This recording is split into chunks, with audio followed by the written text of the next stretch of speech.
এবারে হানাফি এবং শাফি মাযহাবে নামাজের নিয়ম সম্পর্কে বলি।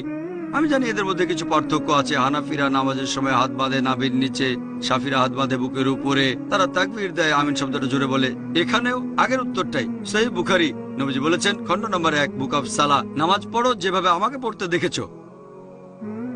আর এই চারজন ইমাম, ইমাম শাফি, ইমাম আহমদ ইবনে হাম্বল, ইমাম আবু হানিফা, ইমাম মালিক, এই চারজন বিখ্যাত ইমামই বলেছেন যদি দেখো আমার কোনো ফতোয়া আল্লাহ এবং রাসূলের বিরুদ্ধে যাচ্ছে, ফতোয়া দেওয়ালে ছুঁড়ে মারো। আমি জানি আবু হানিফা রাদিয়াল্লাহু আনহু বিখ্যাত বিশেষজ্ঞ, তাকে শ্রদ্ধা করি, ভালোবাসি। মানুষে বলে যে তিনি বলেছেন যখন তোমরা নামাজ পড়বে নাভির নিচে হাত বাঁধবে। আবু দাউদে একটা হাদিস আছে, আবু দাউদ খণ্ড নম্বর 1 বুক অফ সালাহ, বলা হয়েছে নবীজি নামাজের সময় নাভির নিচে হাত বাঁধতেন। তবে এটা জয়ীফ হাদিস।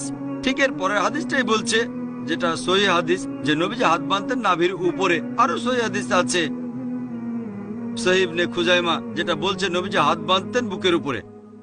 সহিহ হাদিস যখন বলছে নবীজি বুকের উপর হাত বাঁধতেন, নাভির নিচের হাদিসটা জয়ীফ। তাহলে নামাজ পড়ার সঠিক নিয়ম বুকের উপর হাত বাঁধা। তার মানে এই না যে ইমাম শাফির সব কথা ঠিক অথবা ইমাম আবু হানিফা তারা দুজনেই শান্তিতে থাকুন তিনি ভুল। এরা সবাই বিখ্যাত বিশেষজ্ঞ, তাদের শ্রদ্ধা করি, তারা মহান আলেম। তবে আমরা বুঝতে পারছি না যে সেই সময়ে সব হাদিসই লিপিবদ্ধ হয়নি। আমাদের নবীজির জীবদ্দশায় কোরআন লিপিবদ্ধ হয়েছিল, এটা নিয়ে কোনো সন্দেহ নেই, নবীজির নিজস্ব তত্ত্বাবধানে। তবে হাদিস লিপিবদ্ধ করা হয়েছে নবীজির ইন্তেকালের 50 বছর পর, 100 বছর পর বা 150 বছর পরে। এই বিশেষজ্ঞগণ অনেক আগে এসেছেন।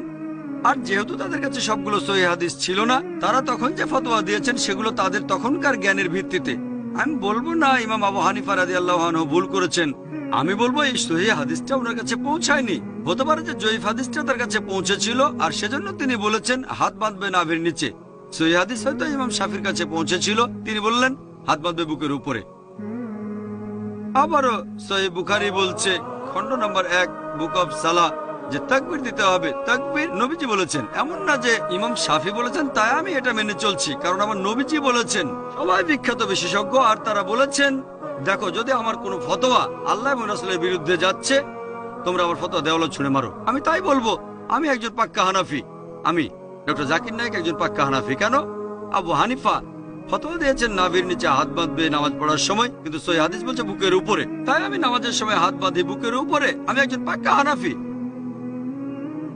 ইমাম শাফি বলেছেন যদি দেখো আমার কোনো ফতোয়া আল্লাহ এবং রাসূলের বিরুদ্ধে যাচ্ছে, সেটা দেয়ালে ছুঁড়ে মারো। ইমাম শাফি বলেছেন ওযু অবস্থায় কোনো মহিলাকে স্পর্শ করলে ওযু ভেঙে যায়, কিন্তু সহিহ হাদিস বলছে ওযু ভেঙে যায় না। তাহলে কোনো মহিলাকে অনিচ্ছাকৃতভাবে স্পর্শ করলে ওযু ভেঙে যায় না।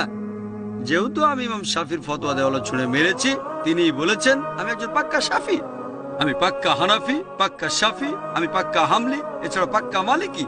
পাক্কা মানে খাঁটি।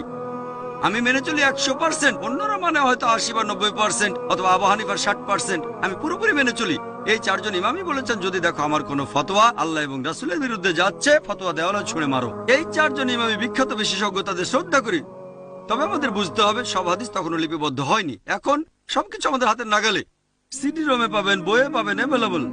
তখনকার দিনে ছিল পর্যাপ্ত তথ্যের অভাব।